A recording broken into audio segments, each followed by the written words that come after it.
Hello, very good morning to all, and welcome back to today's daily dose of market insights. Pardon me. Very good morning to all. Today will be the Wednesday, the 27th of August 2025. So, as usual, let's have a quick look at the disclaimer first before we kickstart our daily dose for today. Leverage trading carries a high degree of risk and may not be suitable for everyone.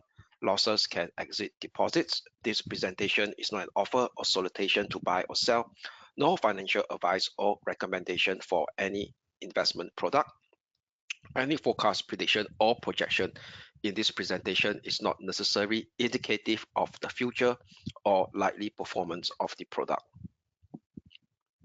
This advertisement has not been reviewed by the Monetary Authority of Singapore. All right, so let's start with a quick recap on what has taken shape yesterday in terms of news flow, economic data release, and as well as today's key economic data release, which is one which I want to share with you guys, which is more pertaining to the Aussie dollar and the impact on this economic data release and events on their respective so-called on the impact of their respective broad-based cross-asset classes on the intraday basis. So let's start with the US session yesterday first. All right. So yesterday US session, there's one of I would consider a tier one US economic data that centered to the health of the US consumers. Why US consumers is important? Because US consumers is part of retail sales spending, and retail sales spending is part of the services activities. At the end of the day, do not forget over here is that these services activities constitute to 3/4 of US GDP economic growth. All right. Also, do not forget let me share with you guys. So this is a consumer confidence data. So in US, there are actually two we call it bodies that conduct this US consumer confidence fact finding or survey. One is the University of Michigan, and the other one is the Conference Board. So Conference Board yesterday came in with the latest latest data print for the month of August. So US consumer confidence actually improved much better than expected. So market is looking at 96.2, so it jumped up slightly higher to 97.4, but still below the previous July print of 98.7, but that was revised slightly higher from 97.2 previously. So that is a rather positive or a positive consolidation observation that US consumer confidence is not declining. Right, it seems to be holding on in the holding pattern. So that also kind of lead to a positive feedback loop into the US stock market in the later half of yesterday's session.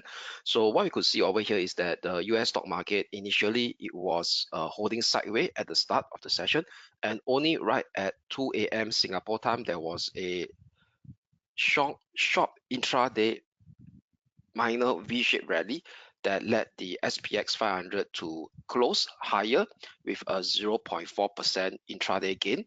Very similar on the Nasdaq 100 as well. There's this minor V-shaped intraday recovery after a sideways intraday holding pattern that kickstarted at the start of yesterday's US session until 2 a.m. Singapore time. So the Nasdaq 100 up by 0.4%.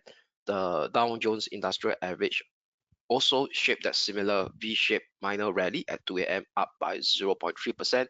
And the top gainer was the Russell 2000 that managed to inch higher to 0.8% yesterday. All right, and also one of the positive feedback loop into the US stock market yesterday, primarily focusing on the mega cap space, was this positive so-called news flow from Apple. So we know that Apple products launches has been a flagship moment for Apple, and that could potentially impact Apple's earnings growth potential, and which eventually has an indirect feedback loop impact on the share prices of Apple. And why Apple is important? Because Apple is the top five component stocks within the S&P 500 and the Nasdaq 100. So Apple yesterday announced that next coming in a very near term, which is on the 9th of September. That is about 2 weeks from today. So we have this. Apple is plans to actually right now announce iPhone 17 lineup. All right, so iPhone 17 will be the latest model. Current model is iPhone 16. So it will be a slew of new potential upgrades over here. That also include updated base model with two fresh Pro editions and an all new version that uses a far thinner design than any prior iPhone. So market participants will be on the lookout for, would that be a kind of a fresh announcement or a prelude to that Apple Intelligence services, part of the Apple Intelligence services that Apple offered in their iPhone? Will that also be give a much more kickstart or headway that things are getting ironed out on this Apple Intelligence that could be introduced in iPhone 17, which is going to be announced or unveiled on 9th of September. So that actually created a positive feedback loop into the US stock market yesterday. All right, and also some of the jitters that is more related to the US dollar over here. So the US dollar continues to trade in a sideways rangy formation pattern yesterday. All right, so what we could see is that ever since that dramatic collapse of the US dollar on last Friday due to Fed Chair dovish speech over at the annual Jackson Hole Symposium, the US dollar just traded sideways over here. So there's a lot of so-called push and pull factor right now that took place yesterday to actually give rise of this sideways intraday movement on the US dollar. The negative factor will be the so-called the erosion of the US Federal Reserve. So yesterday we do highlight that the US President Trump, he actually officially fired one of the Federal Reserve Governor, Lisa Cook, and Lisa Cook actually responded back that she is prepared to challenge Trump uh, over Trump's firing, which she deemed that is illegal. And on top of this, we know that the U.S. Federal Reserve doesn't only constitute the governors. So the governors, including the Fed chairman and the vice chair, they're going to be appointed by the U.S. president and confirmed by the U.S. Congress, i.e. the Senate. But we also have regional banks. So the FOMC board, which is actually constitute of the governors and as well as the 12 regional banks presidents, those are actually involved also in the interest rate decision setting process. That means every monetary policy meeting, these regional banks president also have a say in their voting process. So now Trump administration is now reviewing options to exert more influence over the Federal Reserve 12 regional banks, which is i.e. the appointment of their respective presidents, potentially extending a reach beyond personal appointments in the Washington, because these 12 regional banks presidents are not Senate confirmed over here. So the Trump's administration is trying to find ways to actually influence the appointment of these 12 regional banks presidents. So further undermine or eroding the potential, we call it less independence Fed going forward in this current US White House administration that potentially could damage the US dollar standing worldwide. And on the other hand, over here is that we see support coming in from the US dollar, primarily out from Europe over here. So Europe, right now there's this turmoil in France, a political turmoil in France, where the current French Prime Minister has decided to call for a confidence vote for his 44 billion budget plan for next year, 2026. And these confidence votes potentially could actually bring down the government as soon as next month over here. So at this moment in time, there's this potential political uncertainty regarding about this confidence vote because the three largest opposition party in the National Assembly, that means i.e. the French Parliament, have indicated they will vote against the motion over here. Which to be held on 8th of September, which is a very near term. So that causes the dollar to be supported yesterday, primarily due to the weakness in the euro dollar as well. So what we could see over here is that the euro dollar, based on the 5-day rolling performance basis, is now lesser by the dollar. That means the dollar is up by the euro by 0.2% based on the 5-day rolling performance basis. So there is a slight dollar strengthening against the euro dollar due to this France political turmoil that created an increased geopolitical risk premium in EU, eventually has a negative feedback loop on the euro dollar. So later I'll share with you what are the key levels to watch for today on the euro dollar. So very interestingly, even though the euro dollar slide yesterday, it managed to help above our pivotal short-term support zone and as well as the 20-day moving average over here.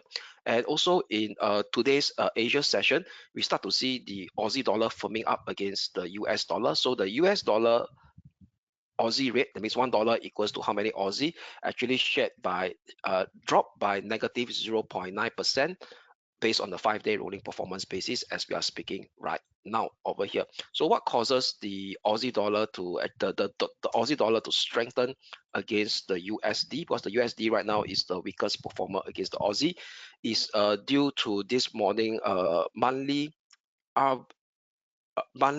CPI release from Australia. Already, this is the monthly CPI indicator. So in Australia, it's very unique. We have the monthly CPI indicator together by the quarterly CPI reading. So the quarterly CPI reading will have a much more comprehensive a data print on the basket of goods and services.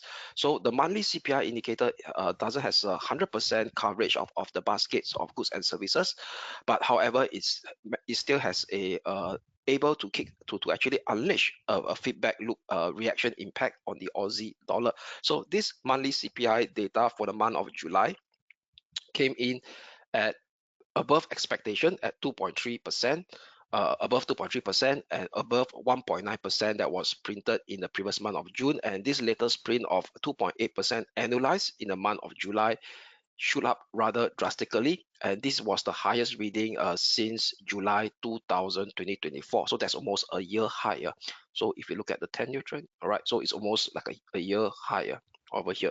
So there seems to be a turnaround in the monthly CPI indicator came in for Australia that came in hotter than expected, and that causes the Aussie dollar to actually rise against the USD over here. So that's actually sum up the first segment of today's daily dose. Now let me move on to the second segment, which I will cover the intraday technical outlook on the various broad-based cross asset classes. So let me reduce my screen so that you guys can have a better view of the charts. All right. So the screen has been reduced, all right now. So let me kickstart with the euro dollar first. All right, so the euro dollar, what we could see is yesterday it bounced, then thereafter it came down due to that uncertainty in the political climate in France, which is a major eurozone economic bloc. But the bounce, the sell off so far managed to hold at the 20-day moving average. All right, where price action also managed to find support on Monday as well. All right, on Monday as well over here. So what we could see over here is that in terms of levels, still unchanged. The pivotal support will be at 115.90, 115.70 for now over here. So the first resistance I will shift it down lower to very close to yesterday's US session high, which is at 116.65. I put it up higher to 116.70, which is the previous minor swing high of 20th of August and 21st of August. Previously, it shaped a bullish breakout, came down, and there was a close rejection of it at yesterday's US session, giving it a rather near-term important resistance level to watch for the boost. So no change in terms of bias, still maintain that bullish bias for a potential recovery using 115.90, 115.70 as my short-term pivotal support level for now, given the fact that he hasn't surpassed this important intermediate resistance level at 116.70. Unless we have a clear bullish breakout with an hourly close above 116.70, then I would shift my pivotal support higher towards the 20-day moving average, now acting as the support level at a near-term support level at 116.20 All right, so above 116.70 potentially takes us up higher to revisit 117.30, which is also the key descending trendline resistance that kept previous recovery since the high of 1st of July 2025. However, if we start to see a price action breakdown below 115.70, that would invalidate today's recovery bullish buyer scenario to see a further slide to expose the next near-term support level at 115.30, which is the 60%, 61.8% FIBO retracement of that previous up move from 1st of August to 13th of August, and as well as the minor swing low area of 1st of August and 5th of August. So that's for the euro dollar. Next up will be the sterling dollar.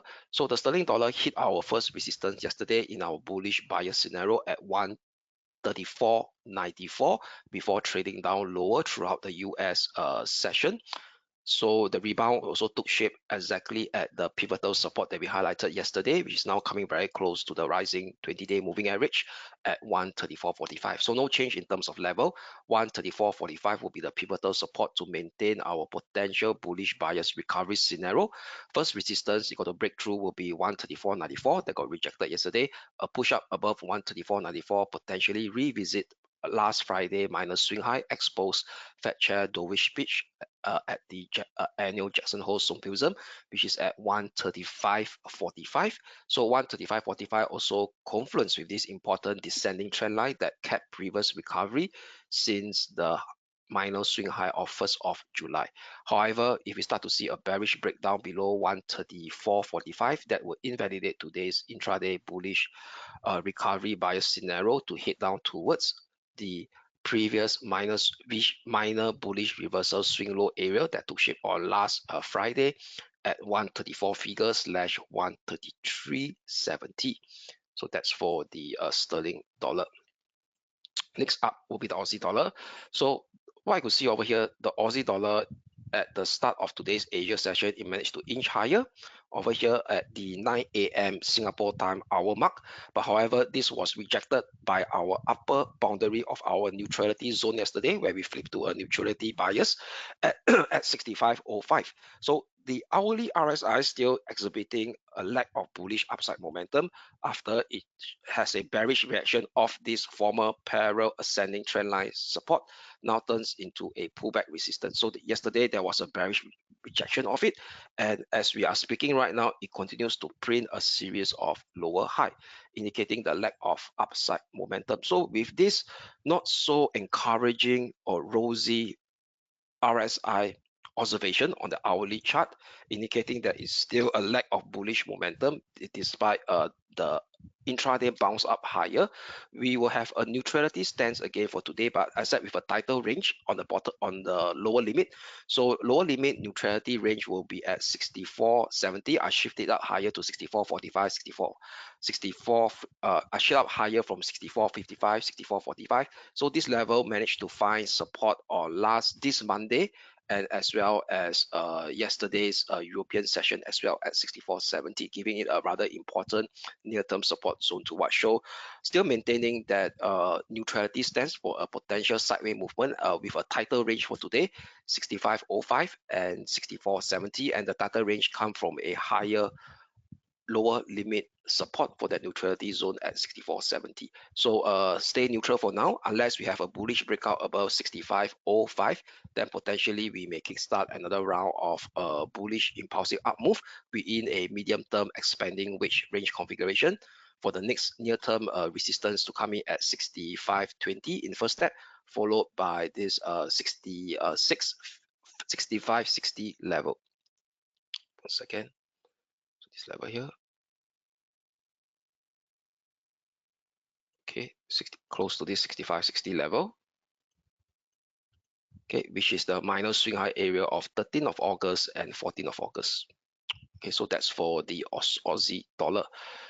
Next up will be the dollar yen. So dollar yen continues to trade in a very sideways range again as well over here. So in the sideways range over here is that we continue to see resistance at the 20-day moving average which is also our pivotal resistance that we have since Monday at the 148 figure level. So yesterday there was a typo error, so I corrected it at 148 figure level.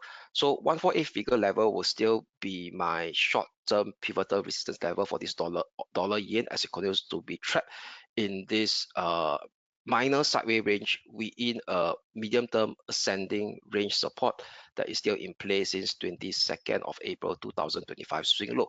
So support level to watch will remains unchanged, will be at the 14670, 14640 level.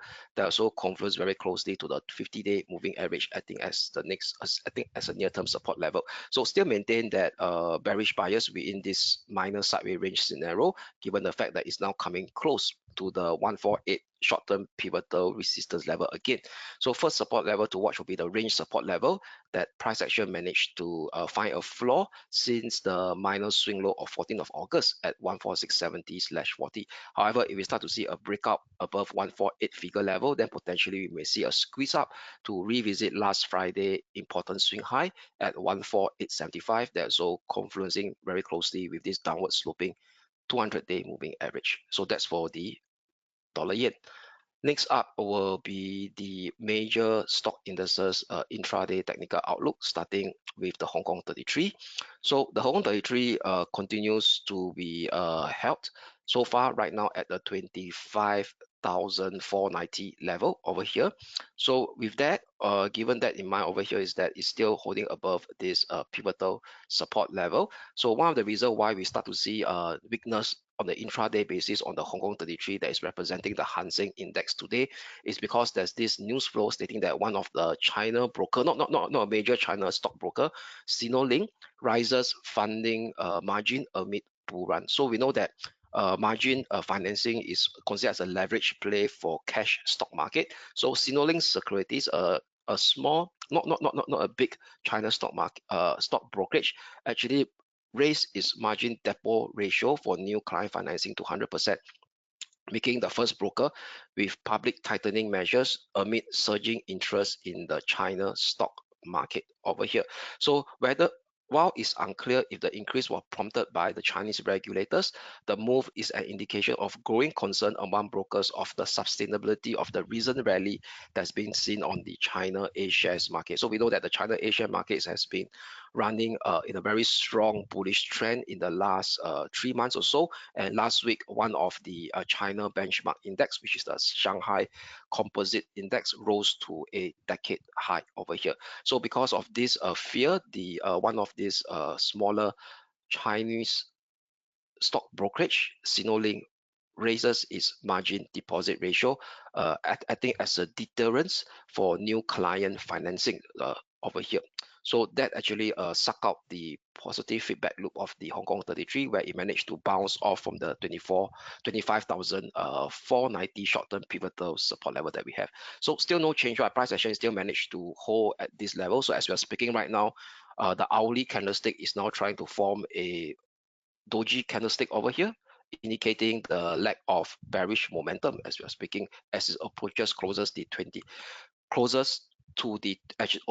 approaches closely to the 25,490 short-term pivotal support on the Hong Kong 33 that's representing the Hang Seng Index. So still no change, still maintaining a potential bullish bias recovery scenario for today on using 25,490 for sure as my short-term pivotal support level. Near-term resistance level in first step to watch will be a lower level from yesterday, which is yesterday's intraday high at 25,693. Let me put it in writing.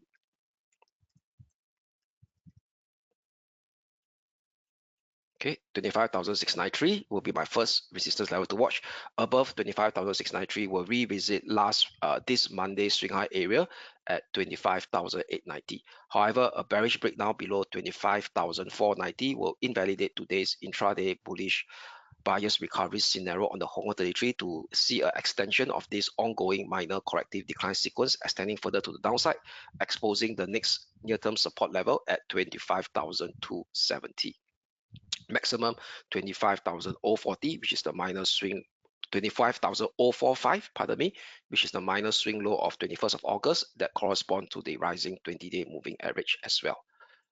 All right, so next up will be the Japan 225 over here that's representing the Nikkei 225. So what we see, we start to see a recovery in the Japan 225 right exactly at our pivotal support zone that we highlighted yesterday. We saw very close to the rising 20-day moving average as price action has more or less did the retracement from the all-time high of 18th of August printed previously. So what we could see over here is that this bounce off of the close to the pivotal support at 42,100, 42,000, 41,760 also starts to see a series of higher low on the RSI as well after it hit the oversold level in yesterday's Asia session. All right, so giving us a signal that short-term bullish momentum condition has resurfaced on the Japan 225 that is representing the Nikkei 225. So right now it's actually testing our first resistance that we highlighted yesterday, which is 42,520. So level still remains the same. I do not want to tighten my short-term pivotal support to be so tight. So first support level to watch out for today will be this level here, this minor swing low area that was formed yesterday and also very close to today's Asia session low at 42,235 over here. So still using the pivotal support level that zone which I highlighted yesterday, 42,000, 41,760 to maintain that bullish bias on and the recovery scenario for the Japan 225.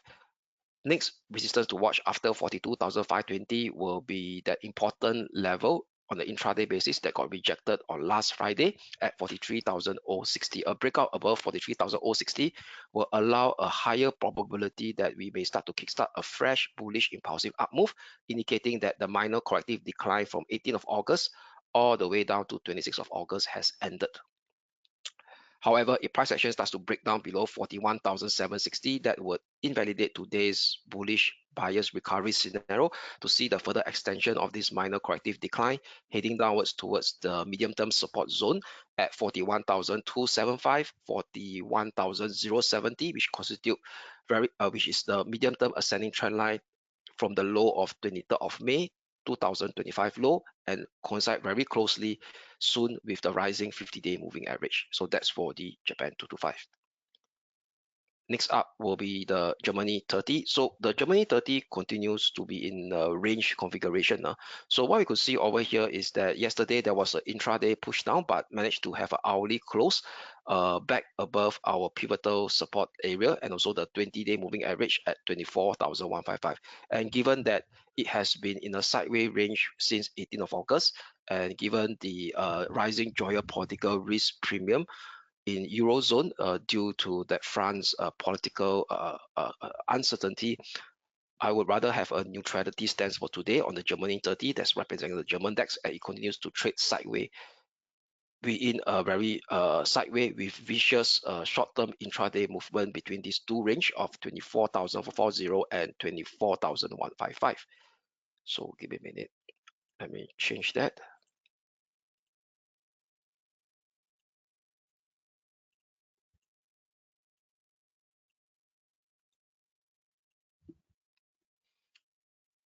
Right, so I will flip to a neutrality stance for today, given the latest development that is taking shape in relation with the price action on the latest price action that we are seeing now on the Germany 30 that's representing the German DAX.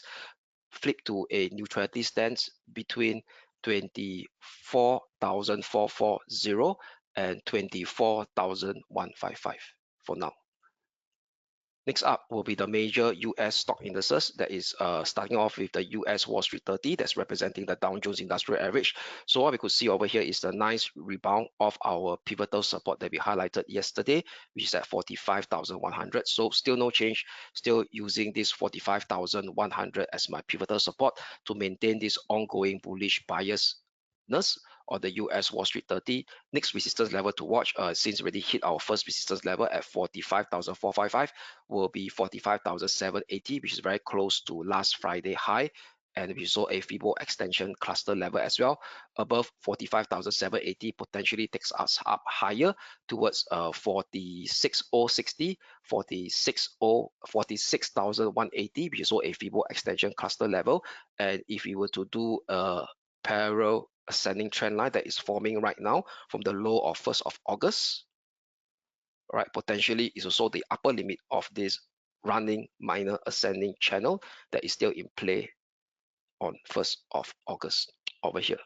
So that's for the US Wall Street 30. However, if we start to see a price action breakdown below 45,100, then we will see another round of minor corrective decline sequence extending further towards the downside, exposing the next near-term support level at 44,900, 44,715, which is very important. Why? Because that constitute very closely to the minor ascending channel support, and as well as this rising 20-day moving average.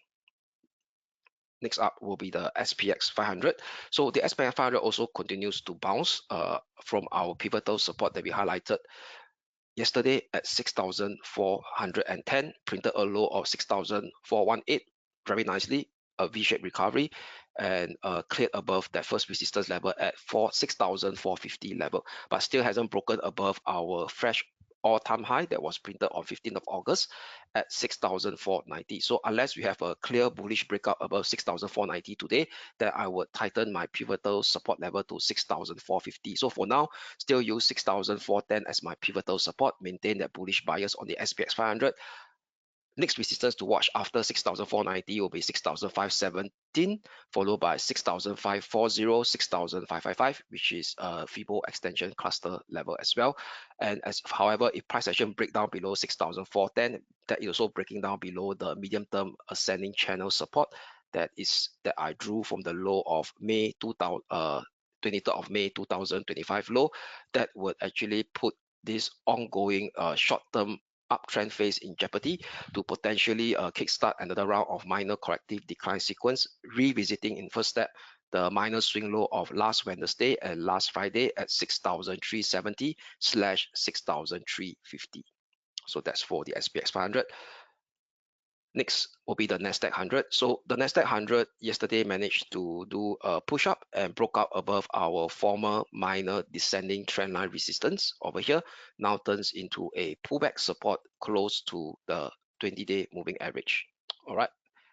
So over here, this 20-day moving average will be my first support level to watch for today, which is at the 23,450. So price action nicely did that minor V-shaped recovery right exactly at our 23,308, give or take is almost the same, printed a low of 23,316. So still no change given that price action hasn't broken above our first resistance zone at 23,580, 23,660. I do not want to tighten my pivotal support to be so tight for today at 23,450 unless we have a clear hourly close above 23,660, then I will tighten it to 23,450. So for now, short-term pivotal support remains the same at 23,308 on the Nasdaq 100.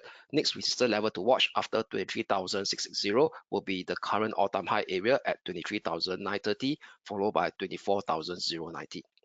However, a price action breakdown below 23,308 that would invalidate today's bullish recovery bias scenario to see it floating downwards for another choppy corrective decline sequence to revisit last Friday swing low area, which is the 23,056 level.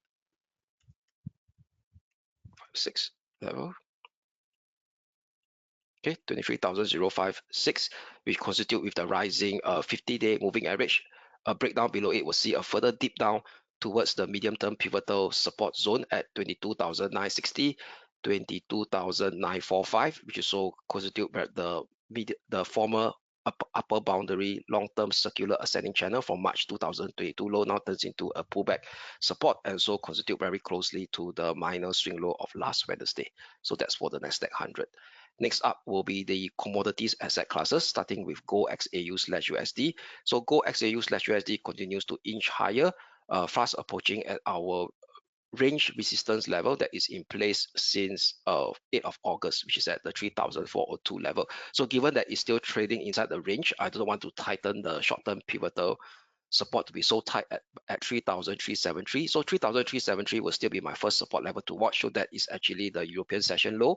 Pivotal support still remains at this rising 20-day moving average, which is at 3,352, 3,347. So still using this pivotal support zone over here, 3,352, 3,347 to maintain that bullish bias for a potential push up within a complex sideways medium-term range configuration that is in place since the fresh all-time high of 22nd of October. Above 3,402 potentially exposes 3,432, 3,435. That is the minor swing high area of 7th of May, 17th of June, and 23rd of July this year. Only a bearish breakdown below 3,347 will invalidate today's bullish push-up scenario to see a slide towards the lower limit of the sideways range configuration, exposing in first step the next near-term support level at 3,324 and even 3,310 possibly, which is the minor swing low of 20th of August. Lastly will be the West Texas crude oil. So the West Texas crude oil, yesterday we turned into a neutrality zone, neutral between 65.60 and 64.20, and it's now broken below the 64.20 lower neutrality limit.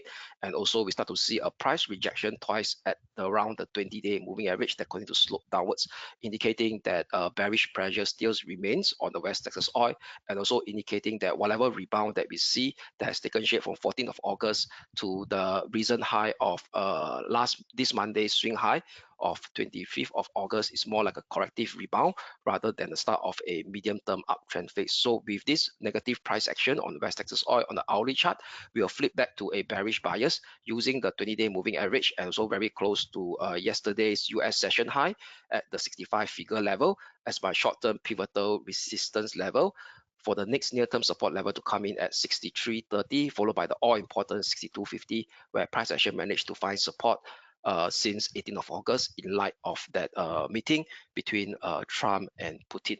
However, only a price breakout above 65 will invalidate today's bearish bias to see a squeeze up towards 65.60, retesting last Monday's swing high area. Above it may see an extension of this corrective rebound sequence unfolding further to the upside, exposing the next resistance level to watch will be at 66.90, which is the minor swing high of 6th of August and the downward sloping 50-day moving average. All right, so that sum up the intraday technical outlook on all the broad-based cross asset classes. So before we go, let's have a quick look at the economic calendar. What are the key data to look out for today? So for today, during the start of the European session at 2 p.m. Singapore time, we have the Germany GfK consumer confidence data. So that could potentially influence the euro dollar, the euro crosses, and the Germany 30 CFD index. And thereafter, at the start of the European, at 1 hour after the start of the US session, which is at 10:30 p.m. Singapore time, we have the usual weekly EIA weekly crude oil stockpile change that could influence the intraday movement on West Texas oil. Something to take note of if you are trading oil or monitoring the oil prices. Then thereafter, at 12:45 a.m., we have a US Federal Reserve officials Fed banking speaking at 12:45 a.m. Singapore time. So then before the start of the Asia session tomorrow, we have 9 a.m. we have the New Zealand ANZ business confidence, so that would potentially influence the Kiwi dollar and the Kiwi crosses. And without forgetting, today will also be a key day for the US stock market, especially on the S&P 500 and the Nasdaq 100, because we have the AI juggernaut, which is the biggest weightage stock in the world in terms of market value and in terms of the number one market cap in the S&P and the Nasdaq 100. Its share price performance could actually influence the movement of the S&P 500 and the Nasdaq 100, and as well as the AI industry as well. So today on the 27th of August, we have the NVIDIA earnings announcement. So this will come in after the close of the US session. That means right after 4 a.m. Singapore time tomorrow. That means i.e. early tomorrow, early tomorrow Asia session after 4 a.m. on Thursday, 28th of August Singapore time. So market is expecting a higher number, $1 earnings per share compared to 0.68 a year ago at a similar quarter. So this is something to look out for that could influence the movement of the S&P 500 and the Nasdaq 100. So with that sum up today's Daily Dose of Market Insights. I'm Kelvin here signing off. I wish you a great day ahead, and we shall speak again tomorrow. Thank you.